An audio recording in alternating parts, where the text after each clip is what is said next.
오늘도 6월 9일 새날을 주신 하나님께 감사드립니다.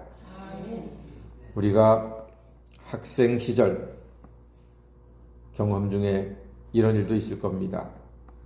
담임 선생님 중에는 반 아이들이 말을 안 듣고 지나치게 시끄럽게 하고 소란을 피우고 말썽을 부리면은 아이들 전체를 혼내는 것이 아니라 반장을 불러내서 대표로 반장에게만 매를 든 분도 계셨습니다. 그럴 때도 있었습니다. 반장은 말썽을 피우지도 않았습니다. 반장이 혼자 잘못한 것도 아닙니다. 그런데 반장 혼자서 매를 맞을 때가 있습니다. 그럼 우리는 반장에게 너무 미안해서 이후에는 좀 더 조심했던 그런 기억이 있습니다. 일종의 반장 효과입니다. 이스라엘은 온 세상의 반장 같은 민족입니다. 예레미야가 눈이 상하고 창자가 끊어지고 간이 쏟아질 정도로 많이 울고 아파했던 것은 반장 이스라엘이 하나님께 무서운 벌을 받았기 때문입니다.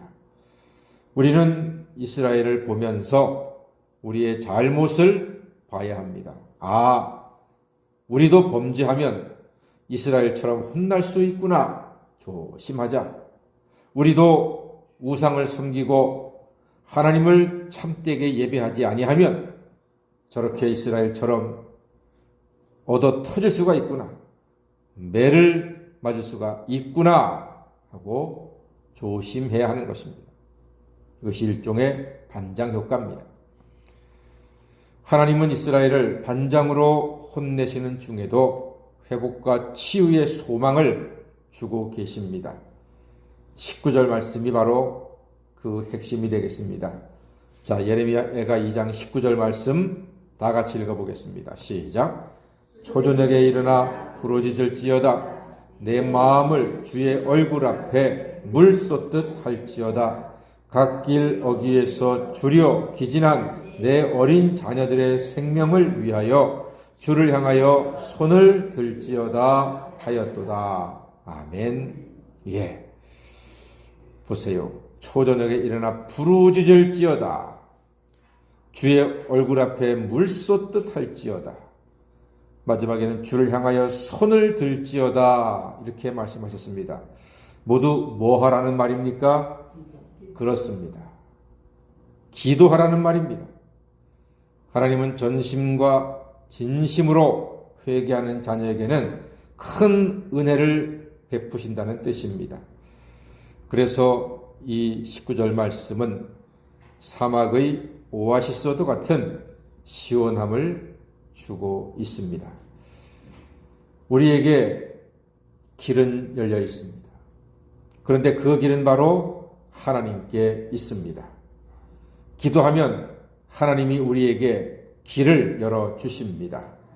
하나님이 함께 하시면 닫힌 인생의 문이 열리고 막혀있는 길이 뚫리게 되는 것입니다. 광야로 나온 이스라엘 앞에는 홍해가 놓여 있었습니다. 홍해요. 바다입니다. 갈 수가 없습니다. 배도 없습니다. 뒤에는 바로의 군대가 쫓아오고 있습니다. 칼과 창을 들고 마차를 타고 애굽 병사들이 달려오고 있습니다. 좌우는 절벽입니다. 기어 올라갈 수가 없습니다. 이름하여 사면초가입니다. 모두 죽었습니다. 끝났다고 생각을 했습니다. 그때 모세는 하나님께 기도했습니다. 기적이 일어났습니다.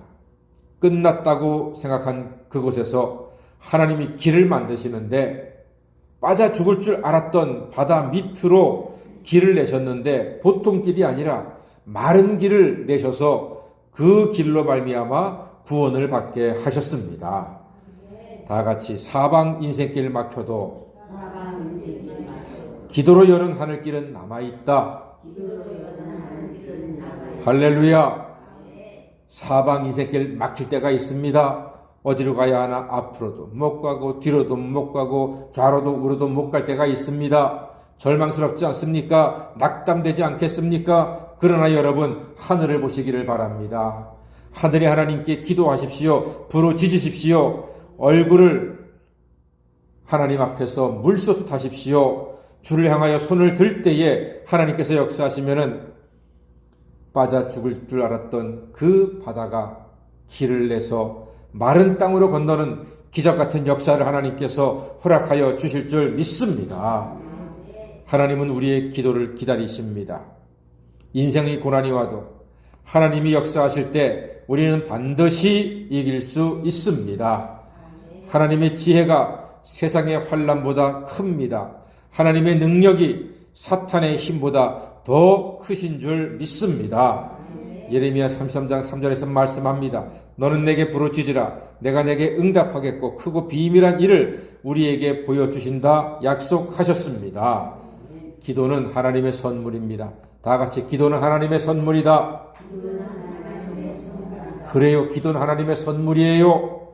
선물을 받으면 기뻐하며 얼른 풀어서 그 내용을 보고 기뻐하고 좋아하고 잘 사용할 때에 선물 준 사람이 기쁘지 않습니까? 선물을 받았는데 그래 나중에 풀어볼게 하고서 장롱 속에 툭 쳐넣으면은 그 선물 준 사람이 기분이 좋아요, 나빠요? 나빠요. 우리 교인들이 저에게 넥타이를 선물할 때가 있습니다. 그러면은 그 넥타이를 그 다음 주에 반드시 해야 됩니다. 하늘이 두 쪽 너도 넥타이 해야 됩니다. 왜냐하면 그 성도는 예배 시간에 어디만 볼까요? 제 목만 쳐다봅니다. 반드시 해야 됩니다. 넥타이 해야 됩니다. 누군가 선물을 했다면은 그 선물을 그 자리에서 풀어보고 아이고 너무 좋다, 감사합니다, 고맙습니다 이렇게 즐거워하고 인사해야지만 다음에 또 선물할 마음이 생기는 거예요. 하나님은 우리에게 기도를 선물로 주셨습니다. 여러분, 우리가 그 기도의 선물을 풀어헤치고 그 기도의 선물로 말미암아 감사하고 간구할 때 하나님께서 기뻐하시며 우리에게 응답의 선물도 풍성하게 허락해 주실 줄로 믿습니다. 그러므로 인생에 많은 크고 작은 장벽이 생기고 문제가 생기고 고난이 생기고 환난이 올 때 사방 인생길 막혀도 기도로 여는 하늘길이 남아있음을 기억하시고 하나님께 기도하시는 하나님 자녀가 되시기를 주의 이름으로 간절히 축원합니다. 아멘. 기도하겠습니다.